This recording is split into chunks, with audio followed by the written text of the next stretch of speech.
Bueno, hola, ¿qué tal? Soy Diego Rincón, oncólogo radioterápico y uno de los dos médicos encargados de esta cuenta.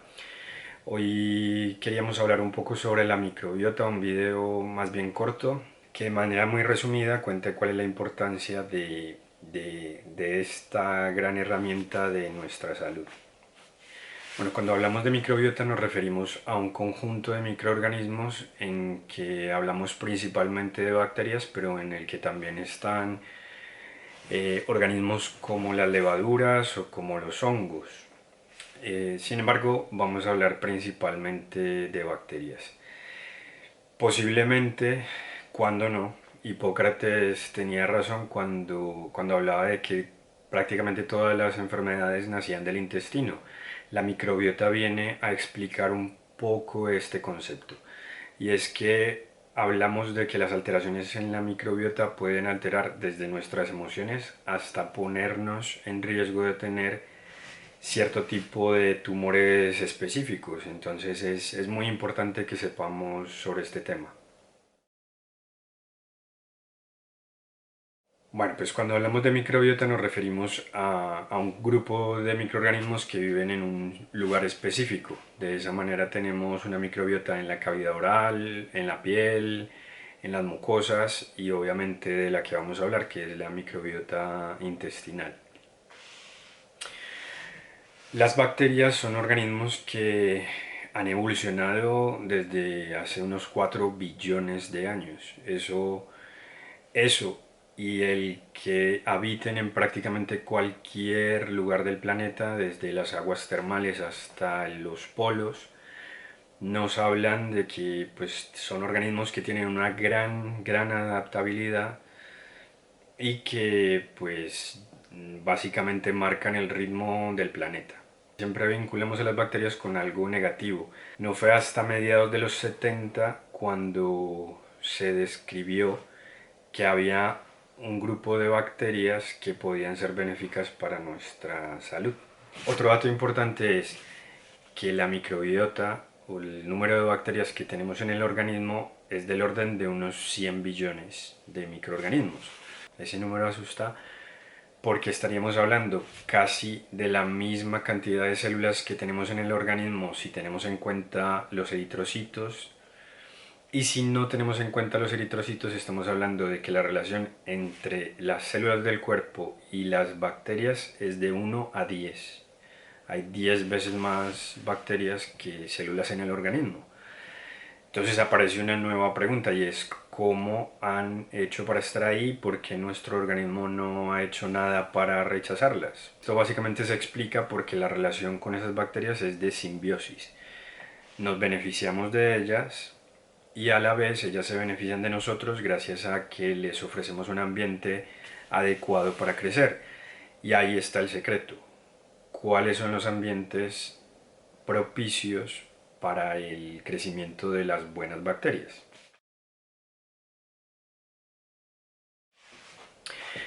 Más que una gran adaptabilidad de estos microorganismos, de lo que podemos hablar es que más bien hay diferentes microorganismos que sobreviven en diferentes ambientes.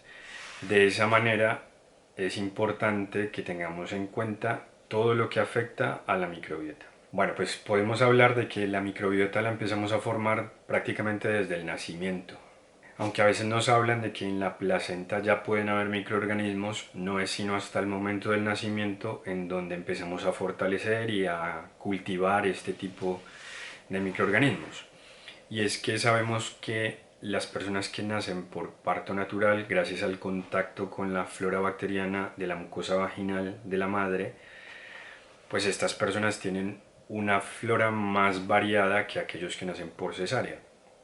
Asimismo, la alimentación materna, la lactancia materna, también se asocia a una microbiota más variada si la comparamos con la nutrición de fórmula. Con el paso de los años la microbiota se hace más estable, de modo que en el adulto hay pocos cambios, ya no hay tantos cambios como en los niños.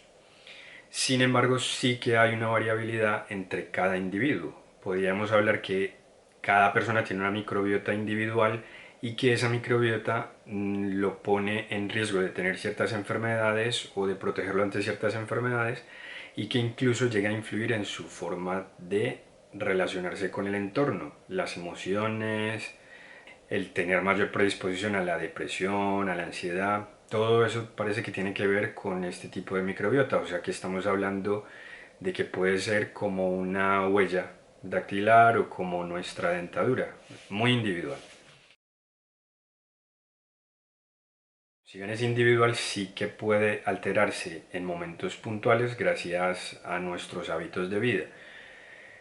Ya habrán visto nuestro post sobre prebióticos y probióticos.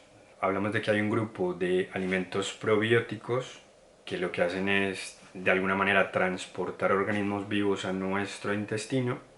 Aquí hablamos principalmente de alimentos fermentados como el kéfir, el yogur, el kimchi, el té kombucha, pero también hay suplementos probióticos. Si quieres que hablemos sobre los suplementos de probióticos, no olvides ponerlo en los comentarios. Y luego hay otro grupo de alimentos que son los alimentos prebióticos. Los alimentos prebióticos pues sí que pueden ser de varios tipos, pero hablamos principalmente de aquellos que contienen fibra y principalmente fibra soluble. Esto básicamente porque las bacterias también nos ayudan en el proceso de digestión, en la digestión. Si ustedes recuerdan nuestro video de ultraprocesados, del que dejaremos un enlace en el video, parte de la evolución, parte de cómo ganamos el lenguaje y algunas cosas de nuestra evolución, ha sido con el manejo más eficiente del tiempo y cuando nos comparamos con otros mamíferos, esa diferencia la hemos marcado sobre todo con la forma como nos alimentamos. Ya vimos en el video de ultraprocesados que el primer paso que hicimos para digerir mejor la fibra fue procesarla antes de comer. Luego las enzimas también nos ayudan a procesar esta fibra, pero las bacterias son digamos que esa fase final de digestión de la fibra y asimismo ellas se alimentan. De hecho, hay algunas bacterias que se alimentan de productos de otras bacterias que tenemos en el intestino.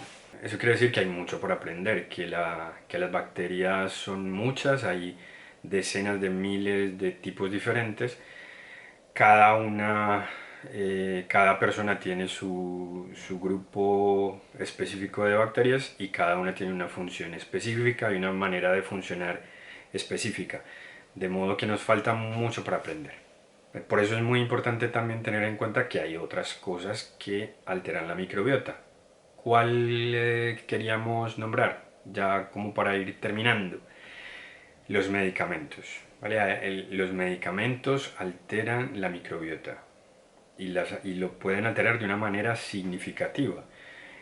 Entre los, entre los medicamentos que más alteran la microbiota podemos hablar de los antiinflamatorios no esteroideos, el ibuprofeno, el naproxeno, los antiinflamatorios, los corticoides o esteroides que a la larga también tienen propiedades antiinflamatorias, pero en medicina siempre los nombramos aparte,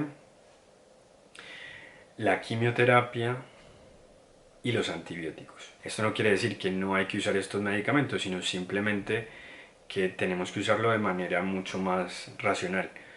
Recuerda esas veces en que en algunas discusiones se relaciona al buen médico con alguien que te formula antibióticos o te formula medicamentos. Hay que quitarse esa idea de la cabeza.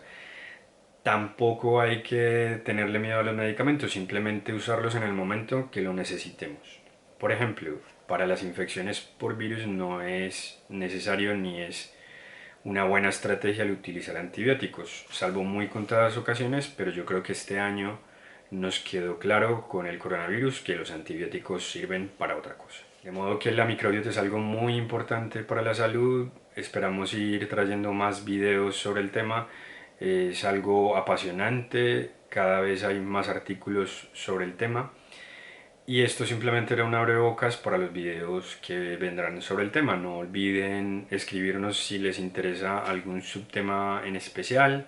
Si este video les gustó, pues dar me gusta y no olviden suscribirse al canal para que reciban un aviso cuando montemos nuevos videos. Muchas gracias y hasta luego. Hasta el próximo video.